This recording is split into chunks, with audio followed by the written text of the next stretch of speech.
민수기 25장입니다.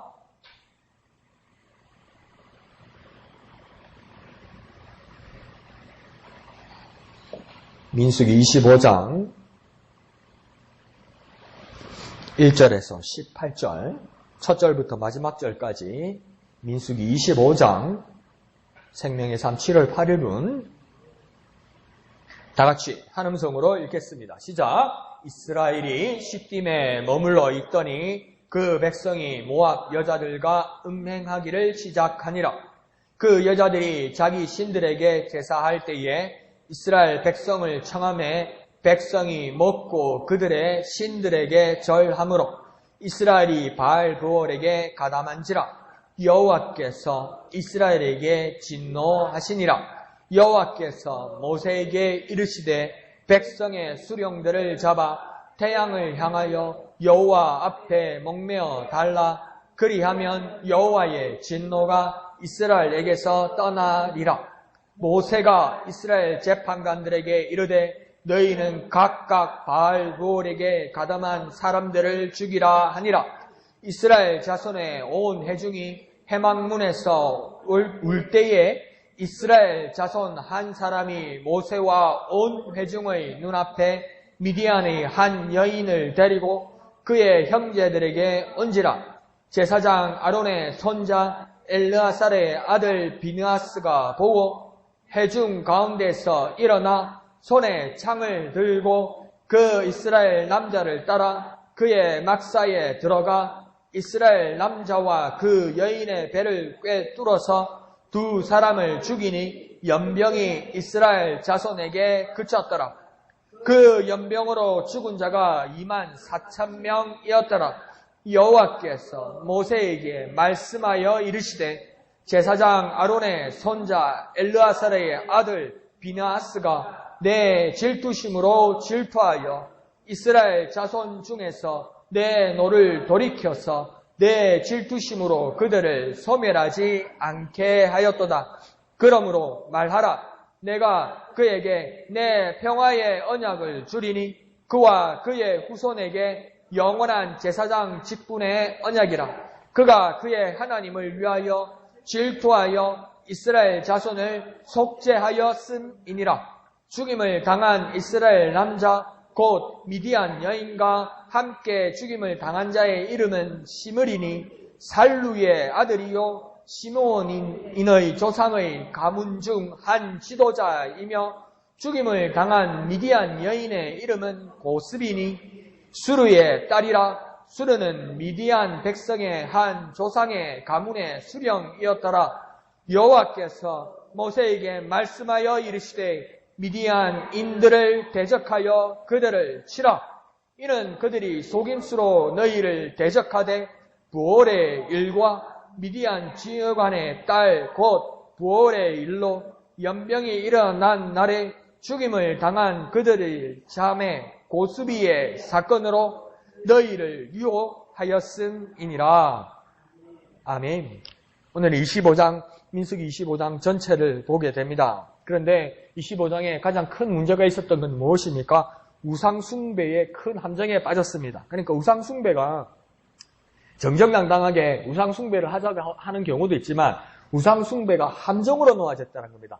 덫으로 놓아졌다는 겁니다. 산에 짐승을 잡고 해서 덫을 놓을 때는 짐승이 볼 수 있게 하는 겁니까? 볼 수 없게 하는 겁니까? 볼 수 없게 하는 거죠. 근데 쏘가서 그게 빠지는 거죠. 그와 마찬가지로 우상숭배를 함정으로 만들었다는 겁니다. 그러니까 우리 각각에게 나는 하나님만을 섬기고 내가 믿음만을 지키려고 할지라도 마귀는 유혹하는 자는 거짓된 영은 함정으로 덫으로 우리를 유혹하게 되고 그런데 내가 온 자리를 돌아서 보면 그게 우상숭배의 자리가 된다고 이야기하는 겁니다. 그런 일들이 우리에게도 있다는 겁니다. 이스라엘 백성에 뿐만 아니라 우리에게도 그런 어려움과 곤란을 겪을 수도 있다고 이야기하는 거죠. 그런데 그것으로만 끝나는 것이 아니라 뭡니까? 그것을 극복하는 방법도 말씀하고 있는 겁니다. 그러니까 우리가 이 본문을 통해서 우리가 깨달을 수 있는 건 뭐냐면 우상숭배가 나쁘다는 것을 우리는 분명히 알고 있습니다. 이 말씀을 통해서 깨닫게 됩니다. 더 쉽게 말하면 큰일 납니다. 우상숭배에 빠지면. 그런데 우상숭배에 빠졌으면 끝이 난다는 것이 아니라 이것을 극복하는 방법이 있다는 겁니다. 그러니까 저와 여러분에게 그런 식으로 인생을 살지 말라고 하는 말하는 겁니다. 에이 이왕 베린 몸 이런 식으로 하지 말라는 겁니다. 난 안 해야지 이러다가 어떻게 하다가 보니까 내 의지가 약하거나 속아서 이렇게 빠져들었다는 거예요. 빠져들었어도 하나님은 뭘 가르치냐면 거기서 다시 빠져나오고 극복하라고 가르치는데 우리는 뭐라고 합니까? 괜히 그걸 핑계대고 에이 이왕 베리 몸 빼면서 그렇게 빠진다는 거죠. 그럴 수 없다는 겁니다. 그렇게 설사 빠져 들어갔더라도 나오라는 겁니다. 나와야 돼요. 나와야 돼요. 빠졌더라도 혹시 내가 실수하거나 쏘갔다가 빠졌더라도 나는 어떻게 됩니까? 나와야 돼요. 어떻게 된다고요? 나와야 돼요. 어떻게 된다고요? 나와야 돼요. 그게 그대로 있으면 안 됩니다. 나와야 됩니다. 자, 그래서 1절을 보면 이스라엘의 범죄가 시작되는데 어떤 범죄였냐면 모압 여자들과 함께 음행하기를 시작한다 이렇게 이야기합니다. 근데 이 모압이란 나라가 어떤 나라입니까? 이웃 국가가 아니라 지금 적으로 대치해 있는 국가입니다. 그런데 그 모압의 여자들이 음행하게 하는데 이스라엘 사람들이 같이 가담했다는 겁니다. 그러니까 적들과 통했다는 거죠. 문제는 뭐냐면 적들과 함께하고 적들과 손을 잡기 시작했다는 겁니다. 여기서부터 큰 문제가 생기는 겁니다. 음행은 뒤로 놔두고 적들과 손잡았다는 거예요. 우리가 어떤 목적을 달성하기 위해서 이게 하나님이 위한 일이고 교회를 위한 일이라고 하는데도 적들과 손을 잡으면 뭡니까? 그것도 함정에 빠진다는 거예요. 이 사람들과 이용해서 이 사람과 관계를 잘 맺어서 하나님 나라를 위해서 교회를 위해서 내 믿음을 위해서 이 목적을 이루고 손을 잘 끊으면 되지. 안 된다는 겁니다. 그리고 두 번째는 무엇입니까? 문제는 음행을 했다는 겁니다. 정상적인 질서를 지키지 않았다는 것이죠. 불륜을 저질렀다는 것이죠. 질서를 파괴했다는 겁니다. 하나님께서 세우신 질서를 파괴했다는 겁니다. 그런데 이런 문제들이 어떻게 생기냐면 철저한 무신론자기도 했지만 독일의 근대의 그 철학자 중에 니체라는 사람이 있었죠. 그 사람이 유명한 파괴적인 말들을 많이 했습니다. 신은 죽었다고 이야기를 했었고, 근데 그 신을 죽었다는 이야기도 그냥 하나님 죽었다 이런 뜻이 아니라 그릇된 믿음으로 살아가는 그릇된 믿음으로 살아가는 기독교인들의 교회 사람들의 모습에서 거짓된 미신을 바라보면서 그것을 비판했던 이야기거든요. 그런데 그 니체가 또 했던 말이 뭐냐면 괴물을 잡는 자는 괴물의 사냥꾼은 괴물을 닮지 않도록 조심하라고 이야기합니다. 이 말은 뭐냐면 다시 말을 하면 우리 그리스도인으로 말을 하면 마귀를 잡는 자, 마귀를 쫓는 자는 마귀를 닮지 않도록 조심하라는 겁니다. 그러니까 마귀 전문 사냥꾼이 되다 보니까 내가 마귀가 되어 있더라는 겁니다. 뭐든지 마귀로 보고 뭐든지 귀신으로 보더라는 것이죠. 이건 마귀다. 이건 귀신이다. 그래서 이거 쫓아내야 되고 이거 피해야 되고 이건 막아야 되고 이거 정말 중요한 거예요. 그러다 보니까 모든 눈으로 모든 상황을 모든 것을 마귀, 모든 것을 귀신, 모든 것을 귀신, 거짓된요. 이것만 가지고 말하다 보니까 나중에 내 모습이 뭡니까? 마귀를 쫓아내지 못하고 내가 마귀를 닮게 되더라는 겁니다. 무슨 말인지 이해하시죠? 그죠? 마귀, 귀신이라니까 마귀를 쫓아내야 될 사람이 마귀, 귀신 전문 사냥꾼이 뭡니까? 내가 귀신이 되어 있고 내가 가장 마귀를 닮아 있더라는 겁니다. 니체가 그걸 비판합니다. 괴물을 잡는 자는 괴물을 닮지 않도록 조심해라. 날마다 우리가 마귀를 대적하고 그러다가 익숙해지고 그러다가 그 마귀와 통하게 되고 그래서 하나님의 법에 금지된 것을 세상의 쾌락으로 합리화시키면 이건 정말 위험한 겁니다. 믿음의 눈이라는 것은 하나님을 사랑하고 하나님을 향한 마음이 되어야 되고 그것을 방해하는 것을 물리치는 일이지 내가 이 부분에 특화되어 있고 이 부분의 전문이라고 하면 그건 하나님을 떠날 수도 있다는 겁니다. 그런 부분에서 조심하라고 이야기했는데 이스라엘 백성들은 그 유혹에 빠지기 시작한 것이죠. 그러면서 2절은 뭡니까? 그 상황을 좀 더 가까이 설명하고 있습니다. 어떻게 진행되고 있는지요? 어떻게 이야기합니까? 자기 신들에게 제사할 때에 이스라엘 백성을 청했다 이럽니다. 그러니까 모압의 여인들이 자기들의 신, 그러니까 이 바알 부올에서 일어났다고 이야기하니까 부올이라는 곳이 어디냐면 아바림 산맥, 아바림 산맥, 느보산, 그 다음 비스가산 꼭대기 이렇게 됩니다. 그러니까 아바림 산은 어디고 느보산은 어디고 비스가산은 어디입니까? 이래 말하면 안 되고 산맥이 큰 산의 맥이 아바림 산맥이 있어요. 그러면 그 산도 뭡니까? 그 산맥 안에 한 산이 있는데 그게 느보산입니다. 그러니까 장목산에도 봉우리가 몇 개가 있잖아요. 그 중에서도 뭡니까? 큰 봉우리가 있죠. 그러니까 여기서 뭡니까? 가장 큰 봉우리가 뭐냐면 비스가 산 꼭대기였어요. 그러니까 이 비스가 느보산에서 비스가 산 꼭대기에서 제일 나중에 이스라엘 땅을 바라보면서 죽은 사람이 누구입니까? 여기가 그 모세지요, 모세. 그 가나안 땅으로 들어가지 못하고 그죠? 근데 이 비스가 산 꼭대기는 원래 누구 땅입니까? 이스라엘 땅으로 못 들어갔으니까 모압 사람들 땅이죠. 모압 사람들이 이 비스가산 꼭대기에 뭘 세워놨냐면 바알 산당을 세워놨습니다. 그 봉우리의 지역이 부올입니다. 그래서 바알 부올이라고 이야기하는 거예요. 그러니까 지금 2절에서 이 모압의 여인들이 자기 신들에게 제사할 때 이 자기 신은 누구냐면 하나님은 분명히 아닙니다. 그럼 누굽니까? 바알에게 제사했다는 거죠. 그런데 이 바알에게 제사하는데 누구를 청했다고 이야기합니까? 이스라엘 백성을 청했다고 이야기하는 겁니다. 그러고 보니까 그러면 이 여자들은 어떤 여자들입니까? 추정하기로는 이방신의 사제이죠. 바알의 사제들이거나 안 그러면 그 제사에 익숙한 전문가들입니다. 전문가입니다. 서툰 사람들이 아닙니다. 전문가입니다. 세상도 그렇고 우리도 그렇고 우리도 세상을 좀 오해하고 있고 세상도 우리 교회를 오해하고 있는데 정말 오해하고 있는데 우리는 세상을 바라보면서 정말 미흡하고 좀 뭐랄까요 서툴다고 생각하는데 안 그렇습니다. 전문가입니다. 전문가. 저쪽도 전문가고 저쪽도 우리를 허술하게 봤는데 우리도 우리 하나님을 섬기는데 전문가입니다. 그러니까 세상도 지금 뭡니까? 지금 이 바알 부올 안에서 이 모압의 여인들도 뭡니까?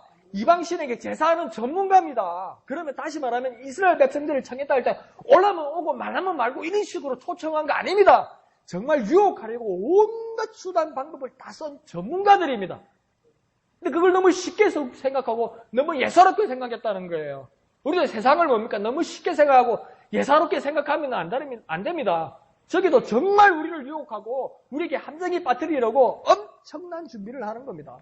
그러면서 이 여인들이 모압의 여인들이 이스라엘 백성을 청했다고 하는데 사실은 어떤 말이겠습니까? 초대의 이름으로 유혹했다는 말입니다. 이스라엘 백성을 청했다는 것은 초대한 것이고 초대한 것은 그냥 초대한 것이 아니라 유혹했다는 겁니다. 미혹했다는 겁니다. 미혹한 영의 말세에는 미혹하는 영들이 득세할 거라고 말했잖아요. 그런데 그 미혹했다는 겁니다. 초청하는. 그러니까 마귀가 세상의 방법으로 하나님을 떠나게 하는 방법으로 마귀는 아주 정중한 방법으로 세상의 모든 수단과 방법을 통해서 아주 정중하게 초청할 겁니다. 나는 초대받았다고 착각할 겁니다. 근데 사실은 그건 뭡니까? 마귀의 유혹입니다. 유혹입니다. 미혹입니다. 덫입니다. 달콤할 것 같고 먹음직스럽고 보암직스럽고 지혜롭게 할만도 한 그 모든 것들이 무엇입니까? 초청 같고 초대 같고 아주 정중하고 아주 신사적인 것 같지만 사실은 그것은 나에게 뭐하는 겁니까? 유혹하는 겁니다. 미혹하는 겁니다. 빠지게 하는 겁니다. 함정 가운데 하나님을 떠나게 하는 것입니다.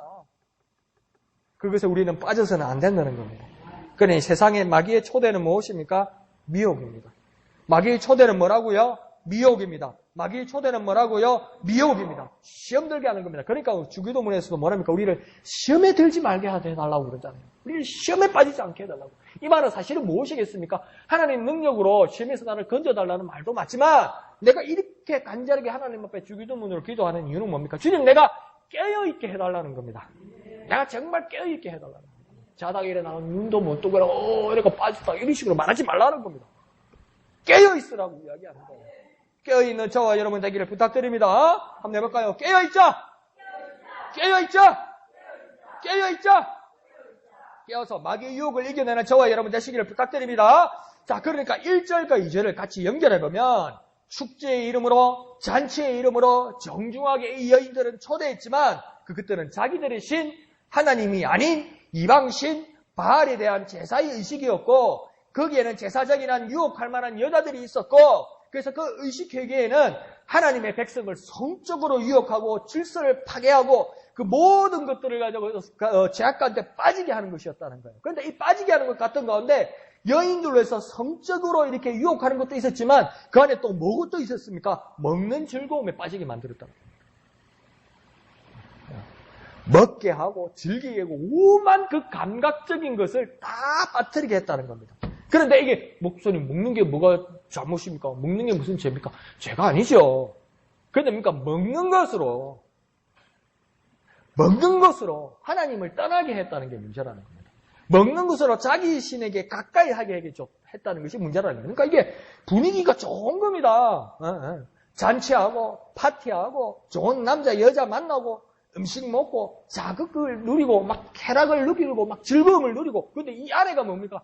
마귀의 우리였다라는 것이죠. 그러니까 결국은 뭡니까? 그들이 신들에게 절하는 어디에 빠진 겁니까? 우상숭배에 빠진 겁니다. 근데 우상숭배라는 카드를 숨기고 있는 거예요. 마귀는요, 우상숭배하려고 그러는데 원래 이런 식으로 유혹하지 않는다는 겁니다. 그 우상숭배라는 카드, 최후의 카드를 숨기고 먹는 걸로, 즐거움으로, 솔깃한 걸로, 심지어 더 빠져들면 뭡니까? 가장 중독성 있는 걸로, 가장 자극적인 걸로, 가장 쾌락적인 걸로 그거를 부른다는 겁니다. 더 쉽게 말하면 잔치 있단다, 파티한단다, 다 같이 가자, 막 가족도 온나, 식구도 온나, 자식들도 온나, 부모님도 모시고 온나 이렇게 된다는 것이죠. 근데 가장 최후의 카드는 무엇입니까?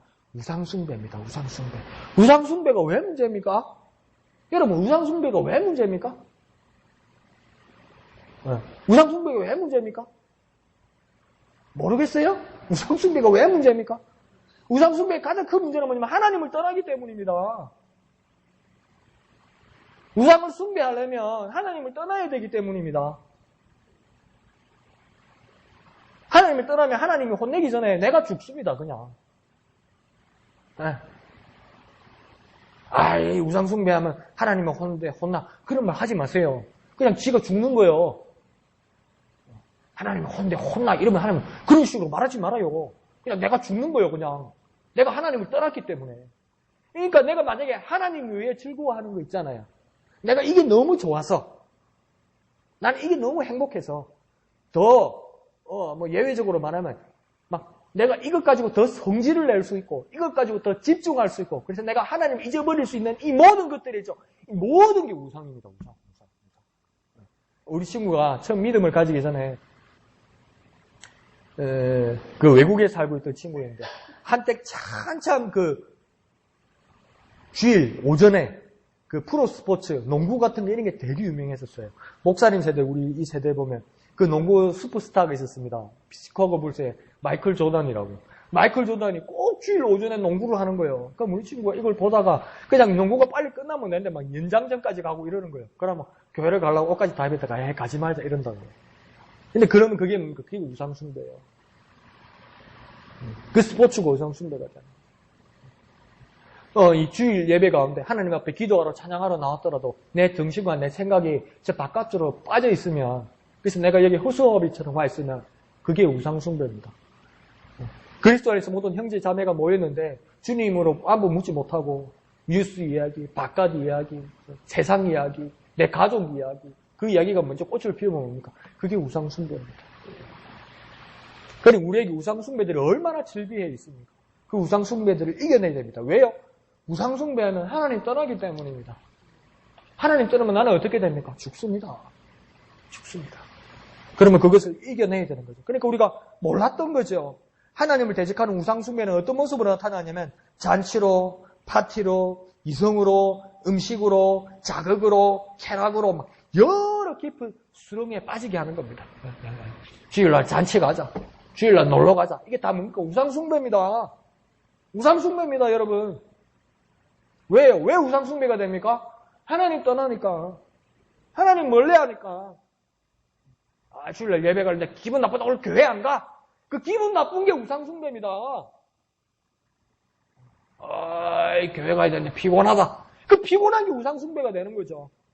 목사님, 내 속사정도 모르고 죄송한데 하나님 눈에서 보면 그게 우상숭배가 되는 거죠. 그래서 이 우상숭배를 이겨내는 저와 여러분 되시기를 부탁드립니다. 한번 해볼까요? 우상숭배를 이겨내자. 우상숭배를 이겨내자.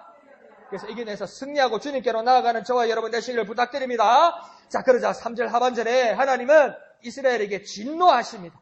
그러면서 4절에는 뭐라고 하나님께서 모세에게 말씀하시냐면 수령들을 녹며 달라고 응명하십니다. 이 수령들은 무엇입니까? 지도자들이죠. 우두머리들이죠. 그런데 하나님께서 왜 특별히 모세에게 말씀하실 때 수령들을 녹며 달라고 이야기합니까? 수령, 지도자가 무슨 죄가 있습니까? 그들만의 책임입니까?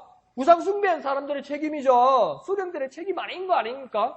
꼭 지도자들만의 문제입니까? 하나님 너무하신 것 아닙니까? 그런데 5절을 보면 왜 수령들을 목매달라고 하시는지 그 이유가 나옵니다. 5절을 보면요, 짐작이 갑니다. 뭐라고 이야기합니까? 5절에 바알볼에게 가담한 사람들을 죽이라 이렇게 이야기합니다. 그러니까 이 음란한 우상숭배의 적극 가담한 사람들이 보통 사람들이 아니라 대부분 누구라고 이야기하는 겁니까? 수령들이 그랬다는 겁니다. 지도자가 그랬다고 이야기하는 겁니다. 지도자가 정신 차리고 집사가 정신 차리고 그래야 되는데 집사가 지도자가 교회 중직이 먼저 정신 못 차리고 먼저 우상 숭배에 빠지더라는 겁니다. 그러니까 하나님께서 보는 데다 목 매달라고 이야기하는 거예요. 그러니까 가장 열심히 하는 사람이 가장 쉽게 미혹에 빠질 수 있습니다. 그럼 목사님 적당해 대강하고 그만 적당하게 믿으랍니다. 한번 그렇게 해봐. 어떻게 되는지. 그러니까 가장 큰 열심이 뭡니까? 내 어떤 미혹으로 빠지게 할 수도 있다는 거예요. 그러니까 깨어있어서 정신 차려야 되는 거죠. 그러니까 하나님께서 지금 모세에게 수령, 지도자를 목매어 달라고 한 이유는 5절을 통해서 분명히 추정됩니다. 뭡니까? 가장 적극적으로 음행과 우상숭배에 빠진 사람들은 수령과 지도자들이었다는 겁니다. 더 자중하고 더 깨어있고 더 엄격해서 백성들을 바른 길로 이끌어야 할 사람이 먼저 빠져서 거기에 정신 못 차리고 환각 가운데 있더라는 겁니다. 환각 가운데 있더라는 말은 무엇입니까? 정신 못 차리고 있더라는 겁니다. 어렵게 말하지 맙시다. 정신 못 차리고 있더라는 겁니다. 우리 어떻게 해야 됩니까? 정신 차려야 됩니다. 우리 어떻게 해야 됩니까? 정신 차려야 됩니다. 여기서 예수 믿은 지 3년 이하로 된 사람 아무도 없잖아요. 예수님의 제자들 3년 예수님 따라다니면서 예수님이 제자 됐어요. 그럼 저와 여러분은 전부 주님의 제자이고 정말 중력으로서 일할 사람들이에요. 그런 저와 여러분이 정신 차려야 됩니다. 정신 차려야 됩니다. 정신 차려야 됩니다. 한번 해볼까요? 정신 차리자. 정신 차리자. 정신 차리자. 정신 차려서 우상숭배를 이겨내는 저와 여러분 되시기를 부탁드립니다. 그래서 지도자, 리더, 헌신자인 우리가 먼저 깨어 있어야 됩니다. 그래서 우리가 깨어 있기 위해서 정신 차리기 위해서 우리는 주님 앞에 이렇게 기도해야 될 것입니다. 주여 내게 영감을 주옵소서. 주여 내게 성령 충만하게 하여 주옵소서. 주여 내가 깨어있게 하여 주시옵소서. 주여 내가 정신 차리게 주님의 영으로 성령으로 이끌어 주시옵소서. 이렇게 간절히 기도하는 저와 여러분 되시기를 부탁드립니다. 한번 해볼까요? 영감 주옵소서. 성령 충만케 하소서. 깨어있게 하소서. 정신 차리게 하여 주시옵소서. 이 시간 기도할 때에 주여 내게 영감을 주옵소서. 성령 충만케 하여 주옵소서. 깨어있게 하여 주옵소서. 정신 차리게 하여 주시옵소서. 시험을 이겨내게 하여 주시옵소서. 시험을 이겨내게 하여 주옵소서. 우상 숭배를 이겨내게 하여 주옵소서. 주님의 이름 크게 한번 부르고 다 같이 기도합니다. 주여! 주여 내가 시험을 이겨내게 하여 주시옵소서. 내가 시험을 이겨내게 깨어있게 정신 차리게 영감을 주옵소서. 영감을 주옵소서. 성령 충만케 하여 주옵소서. 하나님의 영으로 깨어있게 하여 주옵소서. 우상 숭배의 유혹에서 마귀의 유혹에서 이겨내게 하여 주옵소서. 싸워 승리하게 하여 주시옵소서. 싸워 이기게 하여 주시옵소서. 주여 역사하여 주셔서 내게 영감을 주옵소서. 내게 영감을 주옵소서. 성령 충만하게 하여 주옵소서. 깨어있게 하여 주옵소서. 정신 차리게 하여 주옵소서. 우상 숭배에서 마귀의 유혹에서 깨어서 이겨내게 하여 주옵소서. 승리하게 하여 주옵소서. 시험을 이기게 하여 주시옵소서. 시험을 이기게 하여 주옵소서. 주여 함께하여 주셔서 주여 역사하여 주셔서 이겨내게 하여 주시옵소서. 너 시험을 당해 죄 짓지 말고 너 용기를 다해 꼭 물리쳐라. 너 시험을 이겨 새 힘을 얻고 주 예수를 믿어 늘 승리하라. 우리 구주의 힘과 그의 위로를 빌라. 주님 내 편에 서서 너 시험을 당해 죄 짓지 말고 너 용기를 다해 곧 물리쳐라.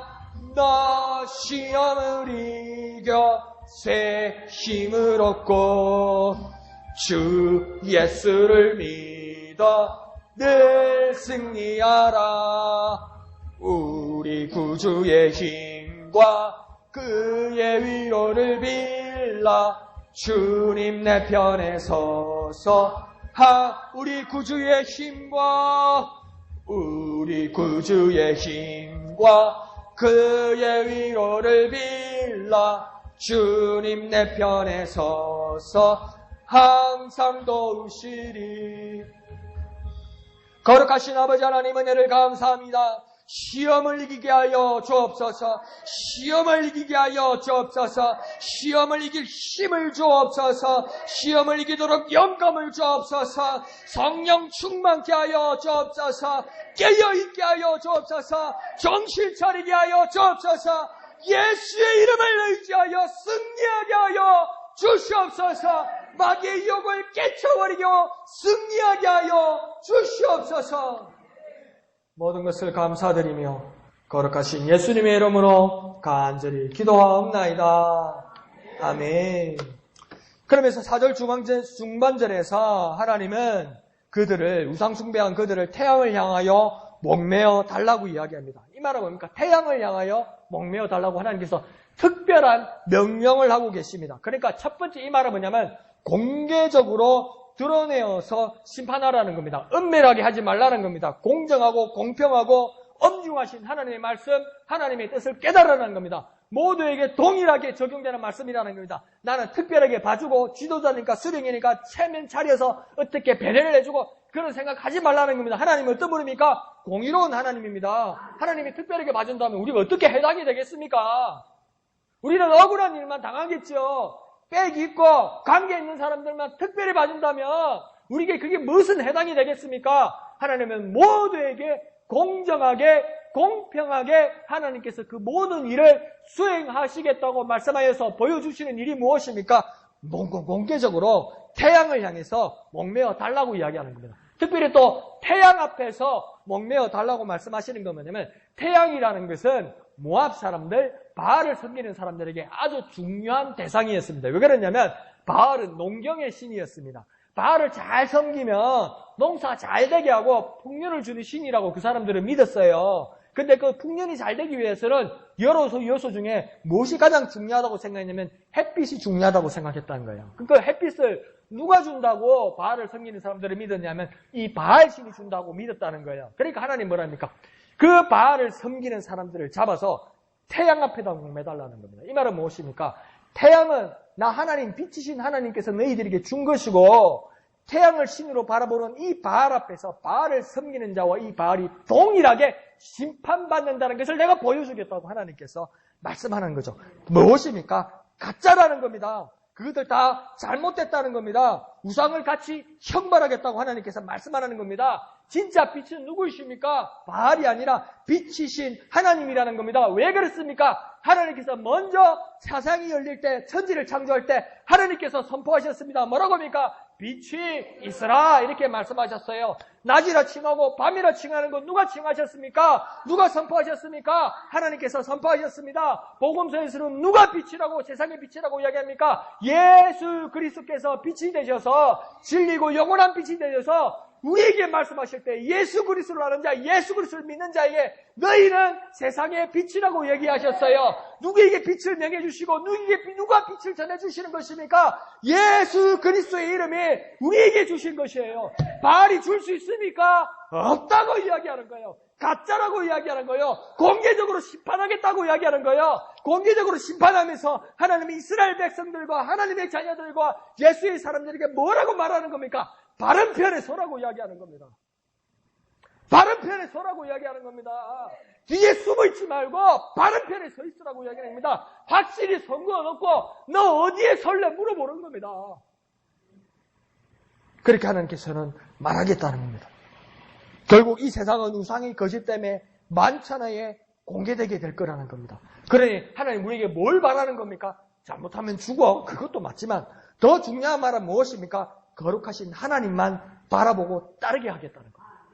우리가 결단하기를 원한다는 겁니다. 거룩하신 하나님만 바라보게 하여 주옵소서. 거룩하신 하나님만 따르게 하여 주시옵소서.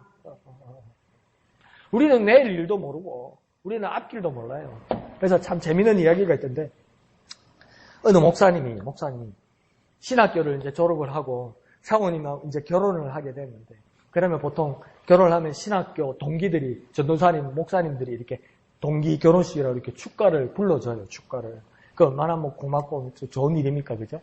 그런데 그 친구들이 그 동기 목사 신랑 신부에게 축가를 불러주는데 뭘 불러주냐면 내일 일은 난 몰라요. 하루하루 살아요. 그걸 불러준 거예요. 그러니까 친구 목사는 진짜 이게 어디서 지금 누구 악담을 하는 이야기도 아니고 근데 그게 왜 이제 와서 은혜가 되냐면 우리는 우리의 삶에 대해서 계획을 세우고 이렇게 됐으면 좋겠다는 목표를 세우지만 우리는 우리 한 치 앞을 몰라요. 그냥 우리는 하루하루 사는 거예요. 근데 하루하루를 우리가 어떻게 살 수 있냐면 주님께서 먼저 가셔서 인도하시기 때문에 주님과 동행하기 때문에 우리는 안전하게 살 수 있는 거예요. 안전하게 갈 수 있는 거예요. 그러면 우리의 모든 삶도 뭡니까? 하나님만을 바라보고 하나님을 따라야 한다는 것입니다. 여기서 지금 뭘 말하는 거냐면 네가 목표를 잘 세우고 계획을 잘해서 한 계단 한 계단 네가 잘 가봐라. 하나님께서 그렇게 지켜보겠다는 뜻도 있겠지만 하나님께서 우리에게 이 시간 이 본문에서 주문하는 건 뭡니까? 너희가 사람으로서 앞길을 알지 못하니까 나 하나님을 바라보고 나 하나님을 따르게 하라는 겁니다. 하나님을 바라보고 하나님을 따라가라는 겁니다. 쉬운 겁니다. 하나님을 바라보고 하나님을 따르자는 겁니다. 한번 해볼까요? 하나님만 바라보고 하나님만 따라가자.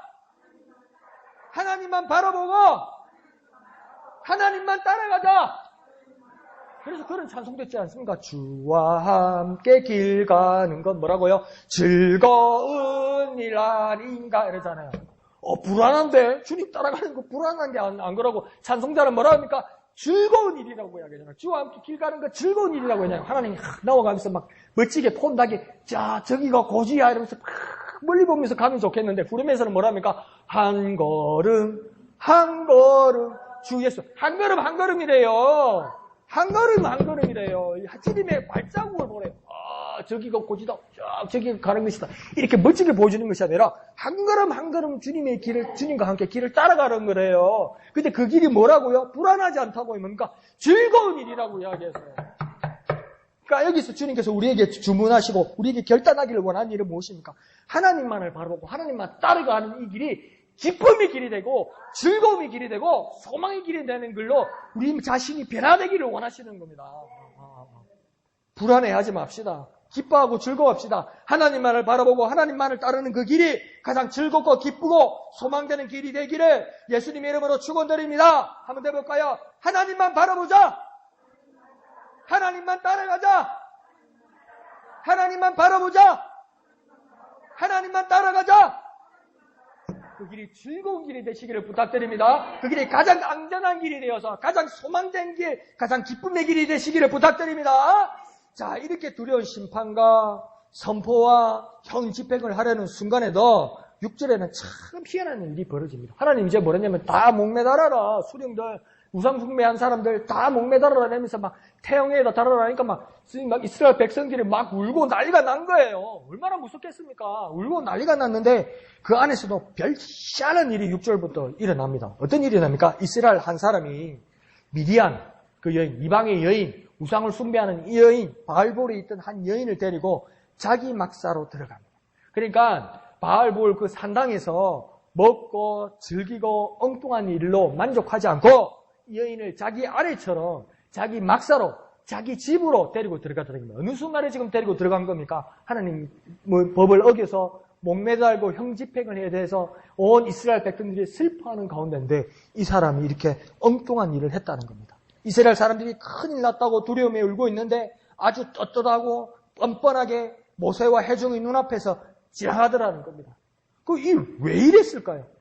어떤 뜻일까요? 나는 제사 지내고 우상 숭배하고 음행을 계속하겠다는 그 범죄의 의지를 보여주는 것이죠. 신약 성경에서 나중에 그렇게 말씀하십니다. 마지막 때에도 마지막 심판받으려고 저렇게 벌음을 받는데도 끝까지 자기가 옳다고 하나님 앞에 대드는 사람도 분명히 있을 거라고 이야기하셨어요. 그렇다고 자기 의지가 자기를 구원할 수 없는데 지금 이 이스라엘 사람과 미디안 여인도 뭡니까? 저주가 선포되고 형집행이 선포된 이 가운데서 자기의 범죄의 의지를 아주 떳떳하게 밝히는 겁니다. 용감하지요. 그걸 전문 용어로 뭐랍니까? 무식이 용감하다고 그러죠. 자기 죽을 줄도 모르고. 무식하면 용감합니다. 근데 대책이 없습니다. 대책이 없어요. 대책이. 그런 일들이 지금 벌어진 겁니다. 그러면 이 사람은 왜 그랬을까요? 이 상황을 정말 모르고 다른 곳에 있다가 왔다가 그래서 그럴까요? 그럴 수도 있겠죠. 그죠? 다른 곳에 딱 저기 정신이 팔려가지고 지금 우리 집안에는 무슨 난리가 난지도 모르고 막 즐기고 놀고 있다가 막 상황을 모르고 그렇게 왔을 수도 있겠지요. 아니면 아무리 이 상황을 다 알고 있더라도 이거 심각하지 않다. 하나님 설마 그렇게까지 하겠나? 모세가 설마 그렇게까지 하겠나? 그러면서 가볍게 여겼을 수도 있습니다. 안 그러면 비록 상황이 이럴지라도 우리가 이 상황을 다 같이 하나가 되어서 극복할 수 있다. 이런 강력한 의지가 있을 수도 있습니다. 막 우리가 열심히 하면 이 상황을 이길 수 있을까? 막 인간적인 의지를 가지고 있을 수도 있습니다. 안 그러면 진짜 이 사람이 순간에 바알에 빠졌거나 그럴 수도 있잖아요. 이 여자를 진짜 사랑하게 된 거죠. 이 여자를 진짜 사랑하게 된 거죠. 그럼 또 이랍니다. 우리는 엄마야 사랑이 무슨 죄고? 사랑이 무슨 죄고? 사랑이 무슨 죄라? 자기 엄마 아버지 놔두고 자기 마누라 놔두고 딴 여자한테 빠진 게 그게 사랑이요? 사랑이 무슨 죄라고 말할 수 있어요. 근데 자기들끼리는 뭐랍니까? 사랑이 무슨 죄고? 우리가 서로 사랑하는데 그런 마음이 들을 수도 있어요. 로맨스죠, 로맨스. 근데 이게 다 뭡니까? 하나님 앞에 범죄입니다. 내가 몰랐을 수도 있고요. 이 상황이 무겁지 않고 가볍다고 생각할 수도 있고요. 설마 하나님이 이렇게 우리에게 무섭게 대할 것 같냐고 하나님 앞에 기대할 수도 있고요. 내가 이 사람을 진짜 사랑하는데 하나님이 봐줄 수도 있지 않을까. 근데 일만을 기대를 할 수도 있을 거예요. 근데 이것들이 다 뭡니까? 범죄입니다.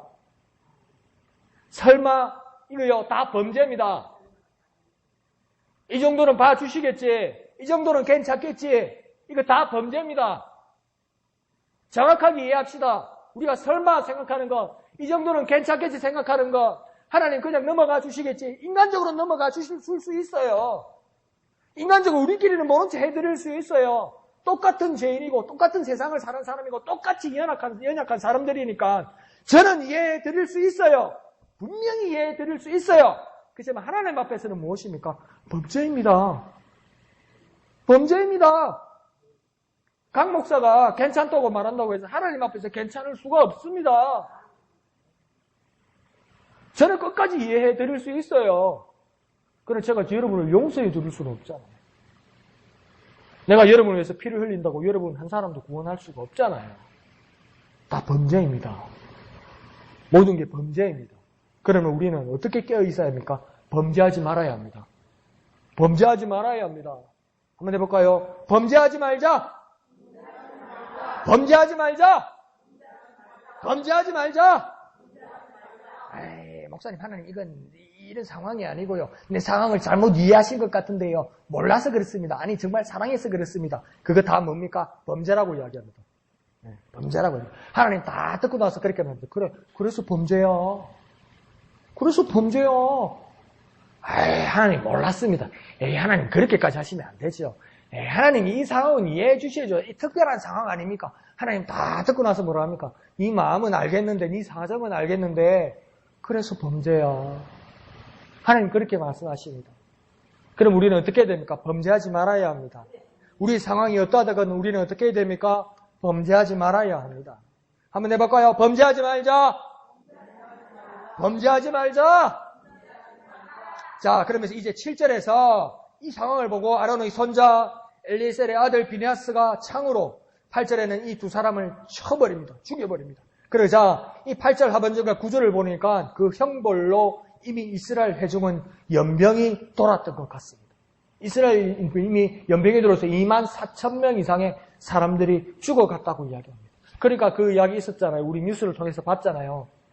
국정농단 사건의 특검에 조사하러 가는 사람이 한 여자가 있잖아요. 지금은 이 대한민국은 민주특검이 아닙니다. 이러니까 청소한 아줌마가 뭐랬습니까? 연병하네 이랬잖아요. 연병을 뭘 말하니까 전염병입니다.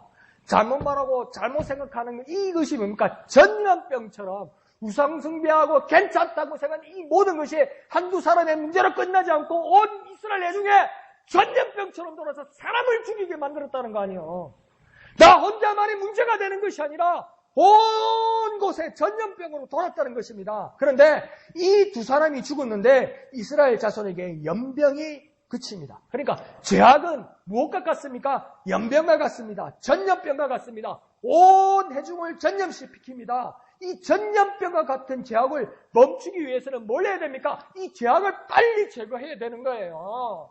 가만 내버리면 내 문제가 그냥 덮여하는 걸로 끝나는 것이 아니라 하나님이 이 일을 신중하게 생각하고 형을 집행하기를 하는 것을 원하시는 이유는 뭐냐면 이 죄악은 전염병과 같아서 온 회중을 뒤덮이고 온 이 회중을 쑥대밭으로 만들고 하나님과 멀어지게 만드는 심각한 일이기 때문에 빨리 제거해야 된다고 말하는 것이 무엇입니까? 빨리 매달아서 빨리 죽이고 빨리 제거하고 빨리 뽑아버리라고 이야기하는 거예요. 우리 가운데 죄악이 있습니까? 내 속 한켠에 죄악이 있습니까? 빨리 뽑아버리고 빨리 제거해버려야 되는 거예요. 안 그러면 뭡니까? 내 온몸에 퍼지기 시작하고 내 가족에게 그 연병이 그 죄악이 퍼지기 시작하고 우리의 온 공동체가 하나님을 떠나는 죄악 가운데 있게 된다는 겁니다. 근데 그걸 모르고 정신 못 차리고 환각 가운데 엄청난 수렁과 엄청난 환각 가운데 함정 가운데 빠져버리고 만다는 것입니다. 그러니 어떻게 해야 됩니까? 모두 뽑아버려야 되는 거예요. 뽑아버려야 되는 거예요. 제거해버려야 되는 거예요. 안 그러면 구절의 말씀처럼 24,000명과 같은 엄청난 돌이킬 수 없는 피해를 우리가 받게 된다는 겁니다. 그러니까 연병은 뭘 말하는 겁니까? 지금 죄악을 말하는 겁니다. 그러니까 죄악의 어떤 습성을 말하는 겁니까? 퍼지는 걸 이야기하는 겁니다. 그러니 죄악은 어떻게 해야 됩니까? 빨리 발견해서 뽑아내야 됩니다. 그러니 죄악은요, 우리 죄를 하나님 앞에서 인정하고 하나님 앞에서 회개하고 그 죄를 저주해서 그 죄를 빨리 쫓아내야 됩니다. 빨리 제거해야 됩니다. 빨리. 그게 뭡니까? 회개하는 겁니다. 돌이켜내는 겁니다. 그래야만 우리가 하나님 앞에서 바른 삶을 살 수 있는 것입니다. 한번 해볼까요? 죄를 인정하고 회개하고 저주해서 쫓아내야 합니다. 죄를 인정하고 회개하고 저주해서 쫓아내야 합니다. 안 그러면 퍼집니다. 안 그러면 내 속에 있는 이것이 뭡니까? 내 온몸으로 퍼지고 우리 모든 공동체에게 영향을 미칩니다. 그래서 내게 있는 죄가 있으면 죄를 인정하고 나는 아닙니다 이러지 말고 내 죄를 인정하고 회개하고 죄를 저주해서 쫓아내어서 주님 앞에 나아가는 저와 여러분 되시기를 부탁드립니다. 한번 해볼까요? 죄를 인정하고 회개하고 저주해서 쫓아내야 합니다.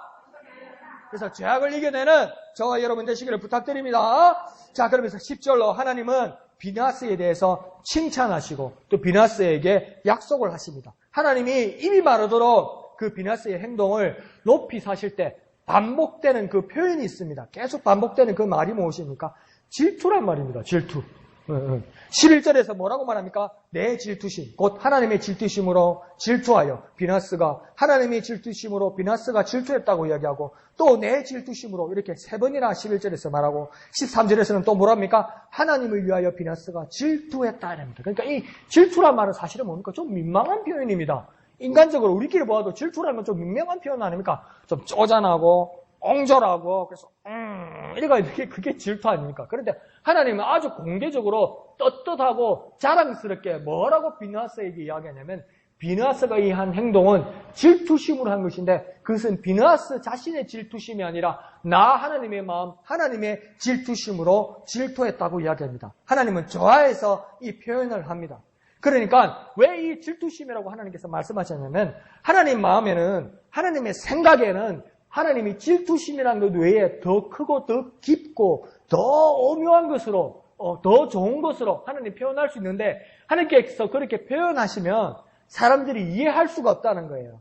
그러니까 하나님의 그 깊은 마음을 하나님이 그 놀라운 성품을 사람의 말로 표현할 수가 없다는 거예요. 그런데 그렇다고 하나님만 이해하면 되는 게 아니잖아요. 사람들이 하나님의 백성들이 이해하고 깨달아야 되잖아요. 그래서 하나님이 그 수준을 사람의 수준으로 낮춰주신 거예요. 사람이 이해하기를 원하셨던 거예요. 그래서 하나님께서 선택하신 그 표현이 뭡니까? 질투라는 겁니다. 질투라고 말하니까 사람들이 이해하더라는 겁니다. 그래서 뭡니까? 내 질투, 나 하나님의 질투로 비나스가 질투해서 이 행동을 했다. 이렇게 말하는 겁니다. 그러니까 그러니까 특히 우상숭배라고 가증에게 실은 하나님의 질투심으로 이 비나스가 질투했다. 그러니까 뭘 말하는 거냐면 이 우상숭배 때문에 죄가 생기고 이 죄 때문에 하나님과의 관계가 멀어지고 결국은 이 백성들이 다 멸망하게 되게 되는데 그 안타까운 마음의 표현이 뭡니까? 하나님의 질투심이라고 이야기하는 겁니다. 하나님의 안타까운 마음, 우상숭배하는 것, 우상숭배하니까 지게 내하고 잘 지내고 나하고 잘 놀다가 다른 사람하고 노네, 다른 것들하고 노네, 기분 나빠 이런 말이 아니에요. 우상숭배가 그런 말이 아니에요. 하나님과 관계 맺고 하나님과 함께하고 하나님과 동행하여서 생명의 삶을 살다가 미혹과 잘못된 범죄의 길로 바알과 숭배하는 우상숭배의 길로 가면 우상숭배의 길로 갈 때 하나님을 떠나버리게 되는 거 아니에요. 생명의 그릇인 하나님을 떠나버리게 되는 거 아니에요. 그 쾌락은 곧 죽음의 쾌락 아니에요. 그러니까 하나님의 안타까운 마음을 뭘로 표현한 겁니까? 나의 질투심이라고 말하는 거예요. 그런데 하나님의 질투심은 무엇입니까? 우리를 향한 하나님의 안타까운 마음이에요. 그러니까 하나님의 안타까운 마음은 무엇입니까? 하나님께서 우리를 사랑하시는 마음을 표현하는 거예요. 그것을 위해서 하나님께서 표현하신 것이지. 그러니 하나님의 질투심은 하나님의 안타까운 마음을 말하는 것입니다. 곧 하나님의 안타까운 마음은 무엇입니까? 하나님께서 우리를 사랑하시는 마음을 말씀하시는 겁니다. 이 하나님의 마음을 비나스가 제대로 알아서 믿음의 행동을 했다는 겁니다. 이 하나님의 마음을 알았다는 겁니다. 그러니까 우리에게 이런 기도의 제목이 하나 생기는 겁니다. 그 많은 이스라엘 백성들이 많은 수십만, 어떻게 보면 아이들, 어른들까지 다 든 수백만의 이스라엘 백성들이 몇몇 여인들을 하나님을 떠나는 우상숭배에 온통 빠져버려서 온 회중 가운데 전염병처럼 비약이 쫙 퍼진 거예요. 그러니까 어떻게 할지를 모르는 거예요. 그 수백만의 사람들이 어떻게 할지를 모르는 건데 단 한 사람이 하나님의 마음을 알았다는 거예요. 하나님의 마음을 알았을 때 뭔가 이 연병이 그치고 이 제약이 그치고 하나님께서 생명을 사는 길로 했다는 거예요. 그러면 우리 기도의 제목이 어떤 제목이 생기면 좋겠습니까? 주님, 내가 하나님의 마음을 알기를 원합니다. 내가 하나님의 마음을 알아서 사람들을 살리는 일을 하기를 원합니다. 내가 정말 하나님의 마음을 알겠다. 죄악이 과정한 곳에, 죄악이 가득한 곳에, 소망이 없는 곳에, 온통 어두운 곳에 하나님, 내가 하나님의 마음을 알게 하여 주시옵소서. 그래서 사람을 살리게 하여 주옵소서. 하나님의 마음을 알아서 하나님의 뜻을 따라 행동하게 하여 주옵소서. 이런 기도가 있으면 뭡니까? 나 하나님의 마음을 아는 나 한 사람의 행동이기 때문에 사람을 살릴 수 있습니다. 사람을요.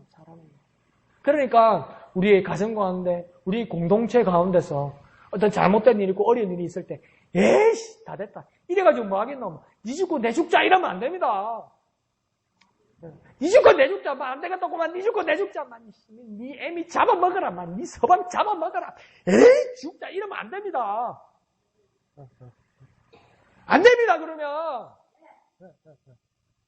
비느하스의 마음처럼 비느하스처럼 하나님의 마음을 나서 사람을 살리는 일에 매달려야 되는 거예요. 우리 기도의 제목이 이런 제목이 되었으면 좋겠습니다. 하나님의 마음을 알기를 원합니다. 하나님의 마음을 깨닫기를 원합니다. 그런 간절한 기도의 제목이 저와 여러분의 제목이 되기를 부탁드립니다. 한번 해볼까요? 하나님의 마음을 알기를 원합니다. 하나님의 마음을 알기를 원합니다. 그런 하나님의 마음을 알아서 사람을 살리는 일에 위대한 사역자 되시기를 예수님의 이름으로 축원드립니다.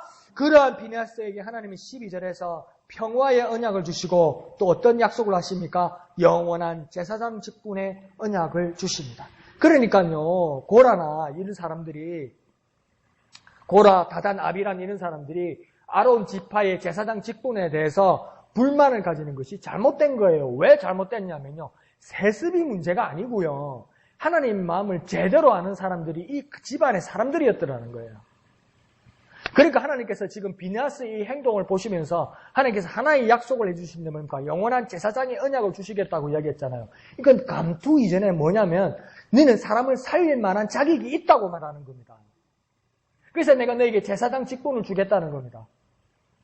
하나님과 백성들 사이에, 하나님과 사람들 사이에 가운데 서서 하나님의 마음을 전달하고 백성의 간절한 소원을 전달할 수 있는 충분한 자격이 있는 사람이라는 겁니다. 그래서 그 약속을 주겠다고 이야기하는 거예요.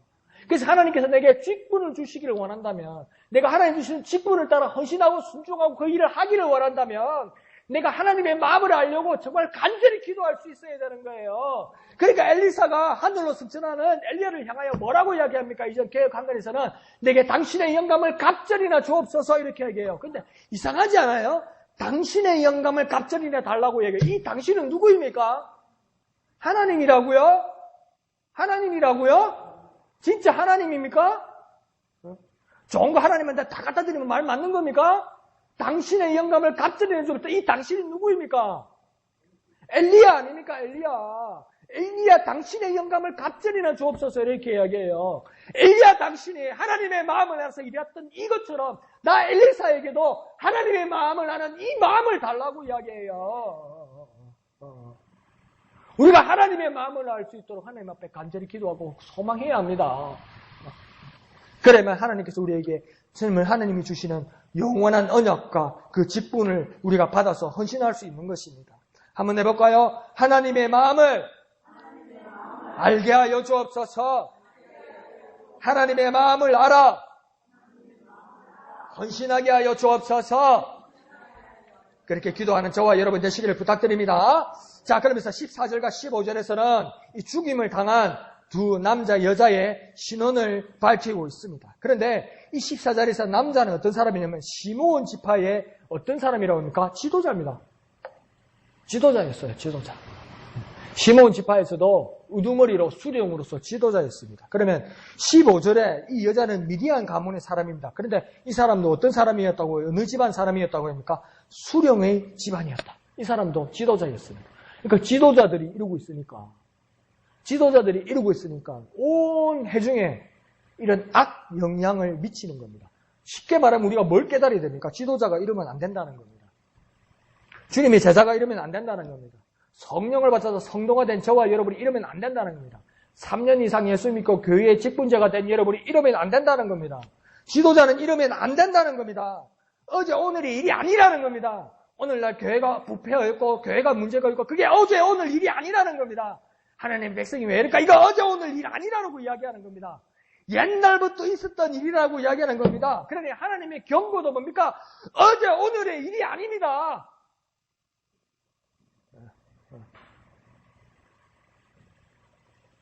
변함없이 하나님의 말씀은 있었고 변함없이 하나님의 경고는 있었고 변함없이 하나님의 형벌은 있었습니다. 그 가운데 여전히 죄악 가운데 있는 사람도 있었고 그러나 그 가운데서도 비느하사처럼 하나님의 마음을 깨달아서 하나님의 뜻을 따르는 사람도 있었습니다. 우리는 어디에 설 것입니까? 저와 여러분은 어디에 서야만 합니까? 하나님의 마음을 깨달아서 하나님 편에 서는 저와 여러분이 되어야만 할 것입니다. 자, 그러면서 16절부터는 이제 이스라엘이 미디안을 칠 명분을 말씀하고 있습니다. 그러면서 18절에 뭐라고 이야기합니까? 미디안 사람들이, 모압 사람들이, 바알볼에 있던 사람들이 어떤 일을 했기 때문이라고 이야기합니까? 첫 번째, 그들이 속임수로 대적했고 두 번째는요, 그들이 유혹하였기 때문이다. 이렇게 말하고 있습니다. 그러니까 우리의 적들은요, 속이고 유혹합니다. 신사적이지 않습니다. 우리의 적들은요, 속이고 유혹하고 있습니다. 이를 이기기 위해서는 우리는 어떻게 해야 됩니까? 깨어 있어야 됩니다. 깨어 있기 위해서는 어떻게 해야 됩니까? 하나님의 마음을 알아야 됩니다. 하나님의 마음을 아는 방법이 무엇입니까? 성령 충만하셔야 합니다. 하나님의 영으로 충만하셔야 합니다. 하나님의 마음을 깨달아야 합니다. 하나님의 마음을 사모해야 됩니다. 주님 뭐 주세요? 주님 뭐 하게 해주세요? 주님 뭐 열어주세요? 중요합니다. 근데 그것이 열리고 갖춰지고 가지게 되는 그 모든 방법이 뭡니까? 하나님의 마음을 알아야, 하나님의 마음으로 구해야 그 응답이 이루어지는 것 아닙니까? 하나님의 마음 따로 내 소원 따로 그게 이루어지겠습니까? 다윗 그가 하나님 앞에 위대한 왕이 되었던 이유가 뭡니까? 다윗 그는 나와 마음이 합한 자라고 하나님께서 말씀하셨어요. 다윗이 구하는 그 위대한 모든 일들, 많은 일들, 위대한 많은 일들은 왜 그게 위대한 일들이 되었습니까? 하나님 마음과 합했기 때문이었어요. 하나님 마음과 합해서 하나님의 마음을 아는 방법은 무엇입니까? 하나님의 뜻으로 구하는 방법은 무엇입니까? 내가 하나님의 마음을 알 수 있도록 성령 충만하게 하여 주옵소서. 그렇게 기도해야 우리는 깨어있게 되고 이 마귀의 속임수, 마귀의 유혹을 이겨낼 수 있는 것입니다. 그러니 우리는 어떻게 기도해야 됩니까? 하나님의 마음을 알아 이기게 하여 주옵소서. 하나님의 마음을 알아 승리하게 하여 주옵소서. 이렇게 기도하는 저와 여러분 되시기를 걸어가신 예수님의 이름으로 축원드립니다. 한번 다 같이 해볼까요? 하나님의 마음을 알아 이기게 하여 주옵소서. 하나님의 마음을 알아 성령 충만하게 하여 주옵소서. 하나님의 마음을 알아 깨어있게 하여 주옵소서. 하나님의 마음을 알아 승리하게 하여 주옵소서. 하나님의 마음을 알아 사람을 살리게 하여 주옵소서. 예수처럼 사람 살리게 하여 주옵소서. 그렇게 간절히 기도하는 저와 여러분 되시기를 부탁드립니다. 주님의 마음을 본받는 저와 여러분 되시기를 부탁드립니다. 다 같이 찬송하신 후에 하나님 앞에 기도하겠습니다.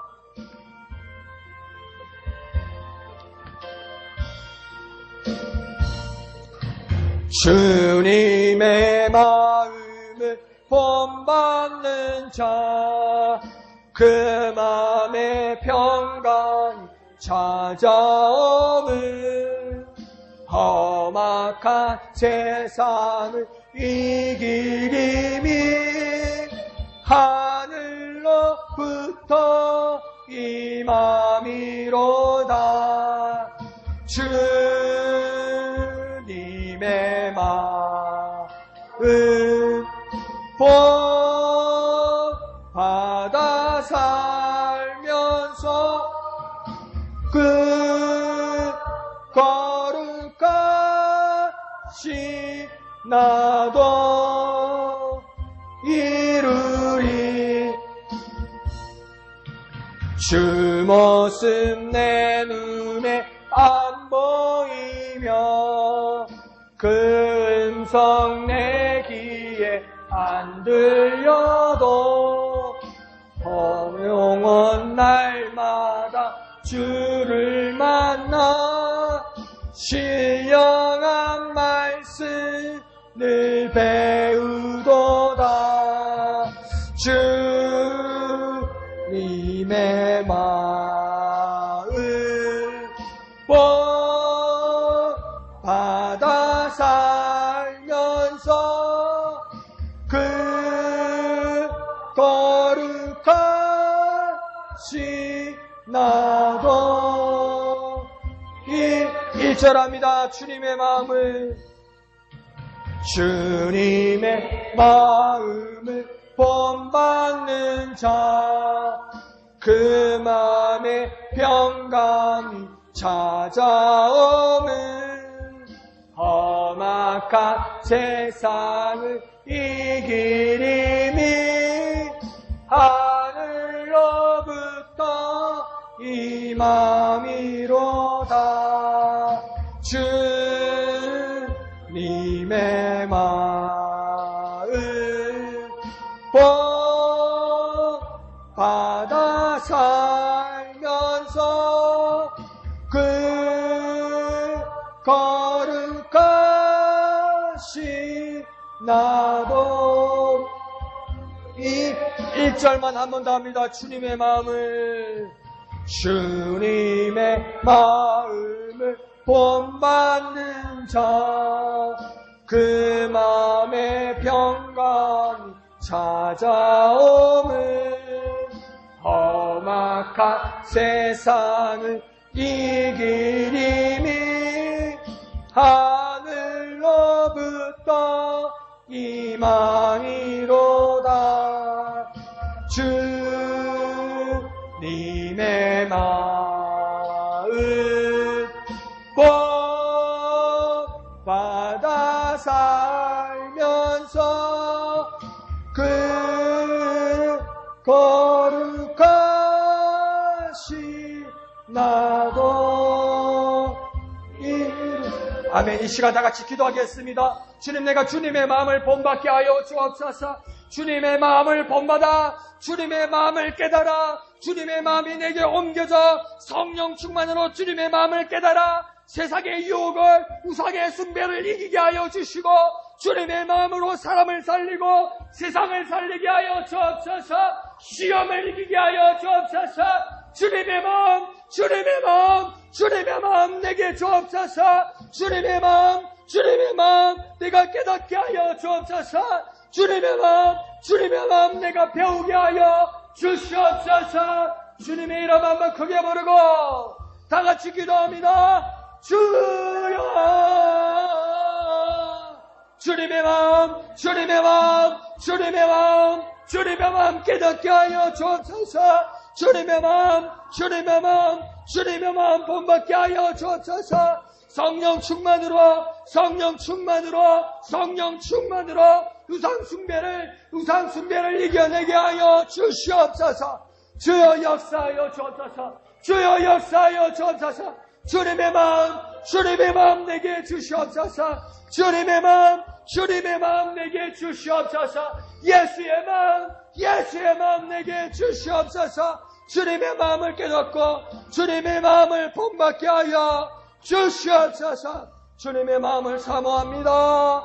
주님의 마음을 사모합니다.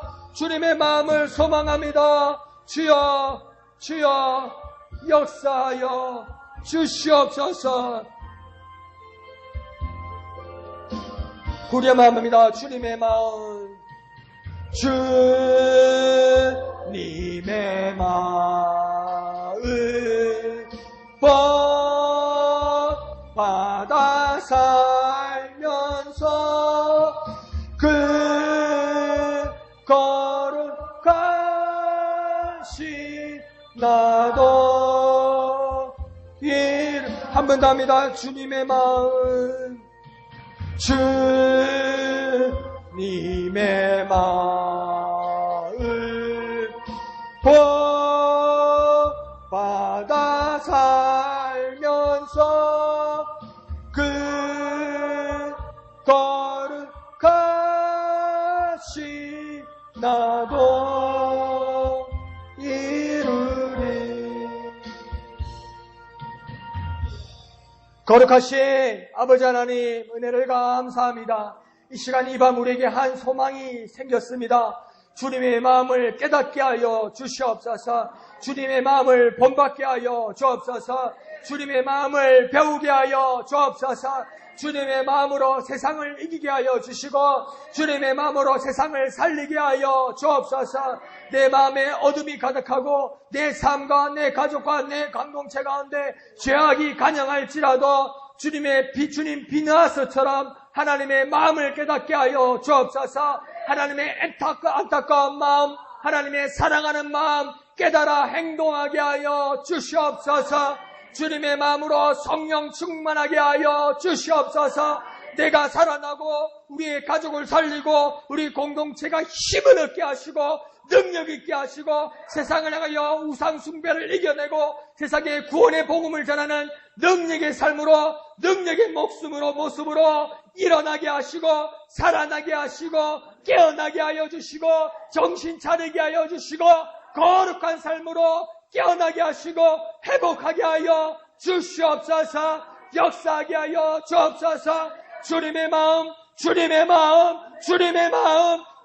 마음 깨닫게 하여 주옵소서. 본받게 하여 주옵소서. 따르게 하여 주옵소서. 깨닫게 하여 주시옵소서. 주님의 마음이 함께하게 하여 주시옵소서. 모든 것을 감사드리며 거룩하신 예수님의 이름으로 간절히 기도하옵나이다. 아멘.